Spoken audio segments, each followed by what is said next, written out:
Hi everybody, hope you're well. So this video I'm going to talk about the Translation Center. So if you've never seen the Translation Center before, this is going to be kind of a general overview. If you want to know more about it, I will go into it more in future videos, but for now this is just going to be like really general.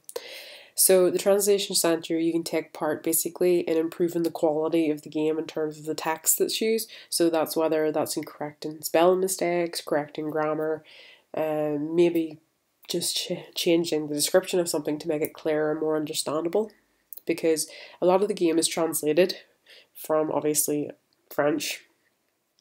I find that we tend to get a lot of American spelling on the UK server, so a lot of people then offer suggestions for the correct British English.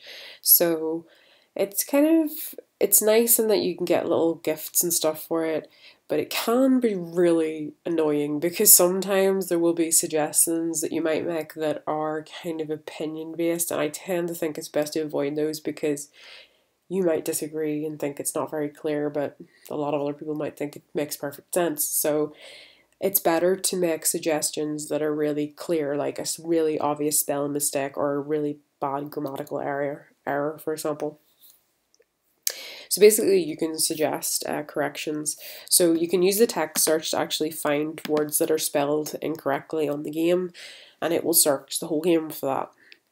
Then there's the pending validations, which are corrections that have been offered by people. So these are corrections that other people have suggested, and you have the power to say whether you think that the correction should be accepted onto the game.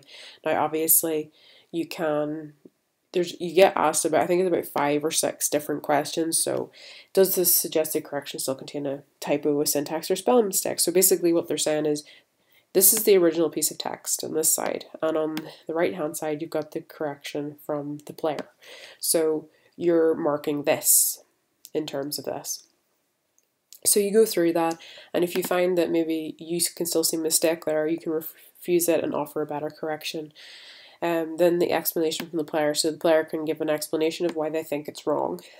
And they can also give a reason. So then you can see her pending validation. So maybe you decide you don't want to look at that one, you can skip to another correction, for example. So then there's my contributions, so you can see past contributions that you have made and that have been validated. Some that possibly were rejected, some that were accepted or half accepted, that somebody else offered a suggestion, so you got like a certain amount of points. So the experience comes down to the history, so you can see history and where you give a correct vote. So these were times that I voted on other people's corrections, and these are times where one of my own corrections was validated. So we'll go back. So then you've got the gifts. So this gives you items. So when you reach so many experience points, you basically progress and you get more stuff. And I don't know how nice it's going to get, if it's going to start getting really nice in passes eventually, but it's taken a really long time to get to this point. So in terms of how many corrections you can offer per day, you can offer up to 8 corrections per day. You can't go any more than that. It's kind of to limit anybody kind of hogging it. And then you've got the rules. So there's loads of rules there, and you can go and look at them in detail. I'm not going to. But you can lose points for offering the wrong corrections or making bad choices in terms of corrections and things like that. So it's a nice little way to get gifts, but it does take a long time. Like, there's been times where I validated hundreds of pending validations, especially during the updates. The updates were a horrible, horrible time because there was hundreds of pending validations to go through, and I remember looking at them and going, I don't want to do this, I'm just going to wait. And then eventually I did actually go through them, but it's usually around update time that you seem to get them, an influx of them. So that's the Translation Center. And anyway guys, I hope you had a lovely day, and bye guys.